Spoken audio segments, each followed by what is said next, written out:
আমরা আমাদের 31 দফার মাধ্যমে একটি প্রস্তাব জাতির সামনে অনেক আগেই দিয়েছিলাম। সেই প্রস্তাবটি হচ্ছে, যে ব্যক্তি প্রধানমন্ত্রী হবেন তার মেয়াদ 10 বছরের বেশি হবে না।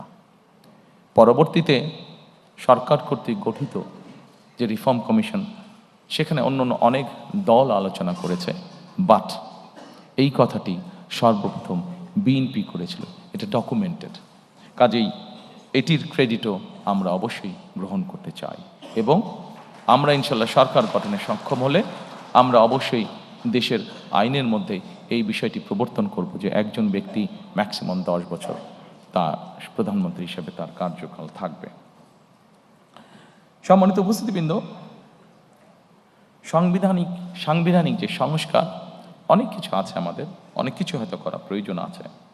তারপরেও একটি বিষয় নিয়ে সুশীল সমাজের মধ্যে, সাংবাদিক নেতৃবৃন্দের মধ্যে সহ বিভিন্ন জায়গায় আলোচনা ছিল অনেক সময়, সেটি হচ্ছে সংবিধানের 70 অনুচ্ছেদ।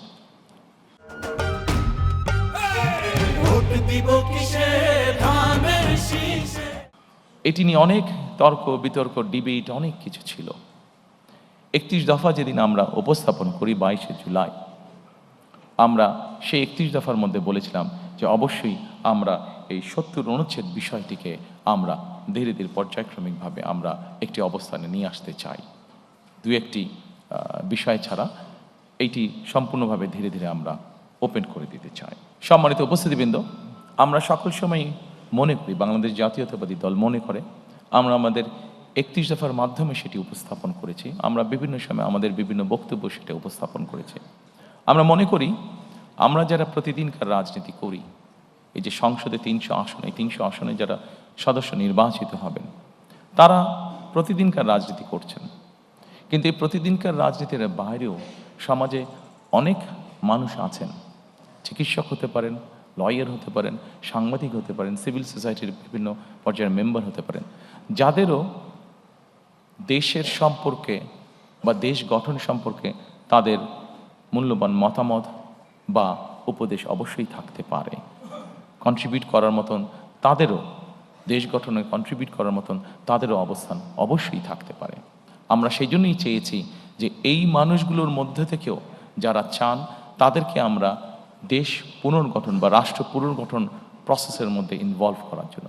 এবং সেজন্যই আমরা যখন প্রথম 31 দফা উপস্থাপন করেছি, সেই সময় অন্য আর কোনো দল বলার আগে আমরা সেই সময় বলেছিলাম যে দেশে আমরা উচ্চ কক্ষ, সংসদে উচ্চ কক্ষ প্রবর্তন করতে চাই। আমরা চাই বাংলাদেশে সমাজের সকল শ্রেণী পেশা, শুধু রাজনীতিবিদ নয়, রাজনীতিবিদদের বাইরেও যে সকল ব্যক্তি আছেন যারা কন্ট্রিবিউট করতে পারেন, সকলের মতামতের ভিত্তিতে, সকলের পরামর্শের ভিত্তিতে আমরা ধীরে ধীরে দেশকে সামনের দিকে পুনর্গঠন করতে চাই। এই সাংবিধানিক সংস্কার প্রক্রিয়ার মধ্যে আরও অনেকগুলো পয়েন্ট আছে যা আপনারা দেখতে পাচ্ছেন, তবে আমি মনে করি সকল পয়েন্টগুলো এখানে হয়তো আলোচনা করলে অনেক দীর্ঘ সময় লাগবে। আমি সব কিছু হয়তো আজকে এখানে আলোচনা করছি না। এরপরে আমি আপনাদেরকে আমন্ত্রণ জানাবো সুশাসন। আমাদের রাষ্ট্র ব্যবস্থার সংস্কারের মধ্যে আরেকটি চ্যাপ্টার আছে, সেটি হচ্ছে সুশাসন।